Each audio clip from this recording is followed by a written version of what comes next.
Thanksgiving dinner used to mean warmth, laughter, the smell of rosemary and roasted turkey filling every corner of the house I built with my husband before he passed. This year, it meant something else: silence. A silence too deliberate to be peaceful. I was clearing the dishes when I heard them, my daughter Emma and her husband Mark talking in the next room. They thought I'd gone upstairs. "She's getting too forgetful," Mark said, voice casual, fork scraping against the plate. "We'll tell her it's safer in the home. Once she's out, we can move in. Mom and Dad can finally settle here." Emma laughed. Laughed. "She'll probably even thank us." My hands trembled just once, over the sink. Then they stilled. That was the moment something inside me hardened. Mark had been charming once. He'd called me Mom before my own daughter did after her wedding. He'd insisted on handling my bills, just to keep things simple. I wanted to believe he was helping. I wanted to believe Emma had married a good man. But over time, I noticed the small shifts. The mail redirected, the bank calls going to his number, his sudden interest in the house deed after my husband's passing. When I asked questions, he smiled. "You don't need to worry about that." That was his mistake. He assumed I wouldn't. The night I overheard their little plan, I didn't confront them. I smiled when they offered me pumpkin pie. I even said, "You two have been such a blessing." And I meant it, because blessings sometimes come disguised as warnings. That night, I went to my study and opened the drawer Mark thought I never touched. Inside, the original deed, the one in my name only.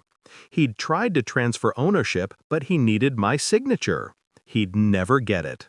So I started my plan. First, I called my lawyer, an old friend who still owed me a favor from when I kept his affair quiet in the 90s. I had the house evaluated, quietly listed, and sold within 2 weeks. Cash buyer, quick close, confidential terms. Next, I liquidated the joint account Mark managed and moved the funds to a trust under my maiden name, the one no one in this family remembers. Then I visited a retirement community, one that looked like a hotel and had more privacy than most homes. I prepaid for a year under a pseudonym. The hardest part wasn't the logistics, it was acting. Smiling through breakfast while Mark bragged to Emma's parents on the phone about finally having space. Listening to Emma giggle about turning my old room into a nursery. Pretending I didn't know the future they were decorating was built on my erasure. Thanksgiving morning came. Mark carved the turkey like a man cutting into victory. Emma poured wine, her eyes bright, her gratitude rehearsed. "Mom," she said sweetly, "we've been thinking, maybe it's time you moved somewhere with more help." Mark nodded.